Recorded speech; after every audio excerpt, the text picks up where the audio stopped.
Loving hands disabled society ద్వారా ఈరోజు అవగాహన సదస్సు ఈ గ్రామంలో జరిగింది. ఇక్కడ నా పక్కన కనబడుతున్నటువంటి క్రీస్తు దీన సేవకులు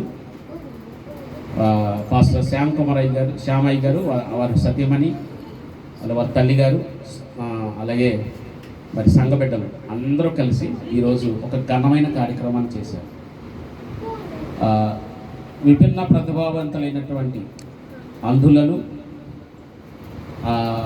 అంగవైకల్యం కలిగినటువంటి బిడ్డలైనటువంటి మమ్మల్ని పిలిచి వారికి కలిగిన దానిలో మాకు ఆతిథ్యం ఇచ్చారు. మంచి భోజనాలు, అలాగే చిన్న బహుమతులు, వారు స్తోమత మించినటువంటి రీతిలో వచ్చినటువంటి వారందరికీ ప్రయాణ ఖర్చులు ఇచ్చారు. ప్రస్తుతం ప్రపంచంలో ఒక దౌర్భాగ్యమైనటువంటి మాట వినబడతా ఉంది. దేవుని సేవకులు దశమ భాగములు దోచుకుంటారని. కానీ ఈయన పూట గడవడమే కష్టమైనప్పటికీ ఆయనకు కలిగిన దానిలో పైసా కూడబెట్టి సంఘము, చిన్న సంఘము, ఆ సహకారము అందరూ కలిసి ఇంత మంచి కార్యక్రమం ఈరోజు ఒక్కరు మాత్రమే చేయట్లేదు, సంవత్సరం చేస్తున్నారు.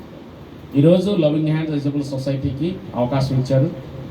ఇలాంటి వారిని చూచి ప్రభు చెప్పినట్లుగా నిన్ను వలె నీ పొరుగు వారిని ప్రేమించమన్నారు కనుక, మనిషిగా ప్రేమించమని ప్రభు చెప్పారు కనుక, ప్రభువును సేవిస్తున్న వారికి మానవత్వం ఉంటుందని, క్రీస్తు ప్రేమను బట్టి ఇలాంటి కార్యక్రమాలు చేస్తారని మరి చూసిన వారు తెలుసుకోవాల్సిందిగా మనవి చేస్తూ, ఇలాంటి వారిని చూసి ఇన్స్పిరేషన్ ప్రోత్సహించబడాలని తెలియజేస్తూ, శ్యామ్ గారి కుటుంబానికి loving hands disabled society committee తరఫున, కుటుంబం తరఫున, మా సభ్యులందరి తరఫున మేము కృతజ్ఞతలు, వందనాలు, ధన్యవాదాలు తెలియజేసుకుంటున్నాం.